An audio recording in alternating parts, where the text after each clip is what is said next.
Hello အားလုံးပဲမင်္ဂလာပါဒီတစ်ခေါက်တော့ဘန်ကောက်က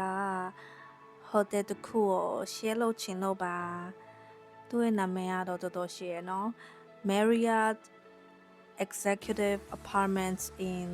Town Hall တော်တော်ရှည်ဒီတစ်ခေါက်တဲ့အခန်းတော့ basic အခန်းပေါ့နော် studio အခန်းသူ့ရဲ့အိမ်နာကတော့မစိုးပါဘူးကြဲကြဲဝင်းဝင်းနဲ့ bathtub တွေပါတယ်ရှိရပေါ့နော်ဒီဥစ္စာသူ့ရဲ့ kitchen တည်းလေးပါဒီကတည်းကအကြီးတဲ့တစ်ခုရှိရပေါ့နော် oven ကြီးလည်းရှိရဒီ sofa ကြီးကိုတော်တော်ကြိုက်တယ်အဲ့ကတိနဲ့ set ထိုင် sofa ကြီးကအရင် convenient ဖြစ်တယ်ပေါ့နော်အကေကိုကပြပြမမပြန်လာရဲ့ရေမချိုးကျင်တယ်ဦးဆိုရင်အဲ့ sofa ပေါ်မှာနားနေလို့ရဒီ window ကြီးလည်းကြိုက်တယ်အဲ့အပြင်က view ကိုကြည့်ကျင်နေဆိုရင်အမရက်ပြီးတော့အေးလေးတောက်ပြီးတော့ airco နဲ့လိန်ခံပြီးတော့အပြင်က view ကိုကြည့်လို့ရတယ်ပေါ့နော်သူကဝေဒနာတေးသေးလေးရှိရယ်ဝေဒနာတေးသေးလေးဒါပေမဲ့တုံယုံဆိုရင်ဝေဒနာအပြင်ကိုမထွက်ချင်ဘူးပေါ့နော်မဖြစ်လို့လဲဆိုတော့အပြင်မှာအယမ်းပူတာ哦ဒါပေမဲ့ဝေဒနာလေးရှိရတဲ့အတွက်ကြောင့်မလို့အစိုးရပါတော့အပြင်မှာလှမ်းလို့ရပါတော့အကယ်၍ကိုကရေကူးဝတ်စုံနေပါရဲ့အပြင်မှာလှမ်းလိုက်တယ်ဆိုရင်ခဏလေးနဲ့ခြောက်သွားပါတော့အဲ့တခုကတော့ကောင်းပါရဲ့ဝတ်တာလေးရှိတော့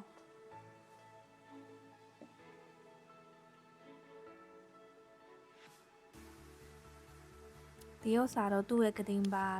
တော့ကြဲကြဲဝင်းဝင်းပါပဲအဲ့လိုကောင်းပါတယ်ဒီဥစ္စာ washer and dryer 2 in 1ပေါ့နော်အဲ့အစိုးရလဲ dryer နဲ့လဲခြောက်လို့ရရဲ့အပြင်မှာဝဒနာမှာလဲလှမ်းလို့ရရဲ့ပေါ့နော်ဒီဥစ္စာမသုံးခဲ့ oven ကြီးပေါ့နော်ဒီဥစ္စာ electric meal bowl လေးပေါ့နော်ဒီဟိုတယ်ကလေအမှန်တိုင်းပြောမယ်ဆိုရင်သူ့ရဲ့ဝင်ပေါက်နဲ့ထွက်ပေါက်လမ်းနေရအရန်ကြီးနေအဲကြောင့်မလို့ခက်ခဲလာရပေါ့နော် taxi နဲ့ဖြစ်ဖြစ်တုတ်နဲ့ဖြစ်ဖြစ်အကယ်ကလမ်းလျှောက်ချင်နေဆိုရင်လဲသူ့ရဲ့လမ်းနေရ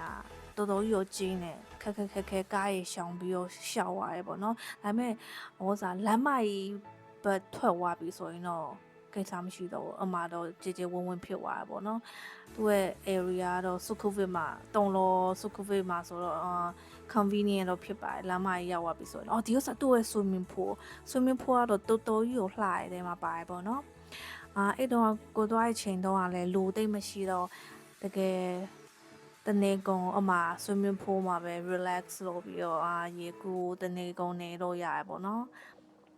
ဒီဥစ္စာတော့သူ့ရဲ့ breakfast ပါသူ့ရဲ့ breakfast ကတော့ဘယ်နှစ်ရာလဲမသိဘူးပေးရတယ်2ယောက်စားပေါ့နော်ဒါပေမဲ့ကြည့်လိုက်ရင်တော့စုံတယ်နော်ပြီးတော့လှလဲလှရဲသူ့ရဲ့ presentation ဒါပေမဲ့အမှန်တိုင်းမှာစားလိုက်လို့ရှိရင်တော့တော်တော်ကြီးတော့average ပေါ့နော်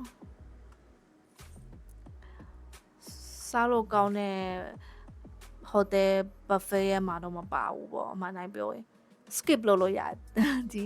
သူ့ရဲ့ breakfast ကိုအဲကြောင့်မလို့ဒီမှာတဲ2ညတဲပေါ့နော်ဒါပေမဲ့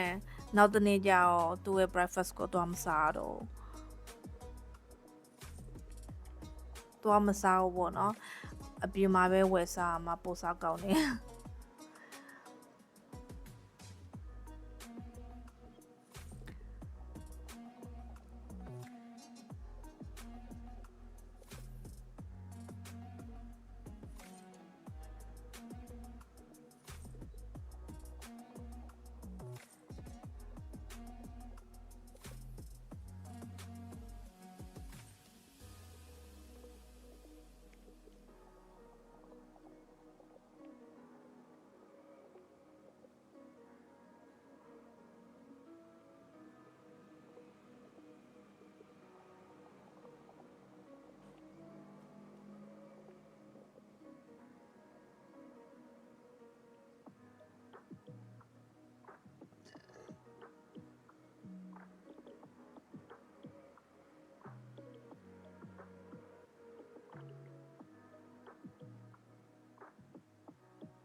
ဒီမှာသူ့ရဲ့ donut ဆိုလဲ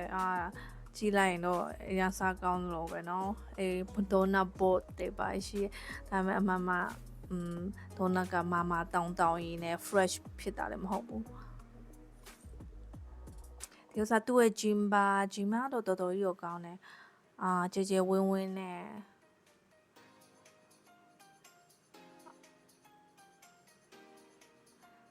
equipment တွေပါရတော်တော်စုံနေပေါ့နော်သူက swimming pool ဘေးမှာရှိရပေါ့နော် gym မှာ high floor မှာတော့မဟုတ်ဘူး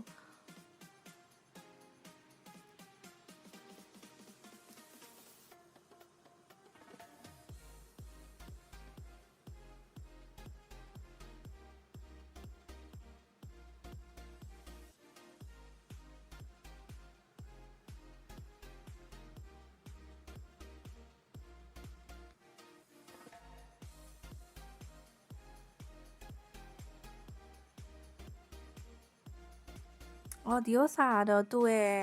ချစ်စရာကောင်းတဲ့shuttle ကားလေးပေါ့နော်နောက်ပိတ်ဆုံးဒီကားလေးကိုစီးပြီးတော့ဟိုတယ်နောက်တစ်ခုကိုပြောင်းတာပါ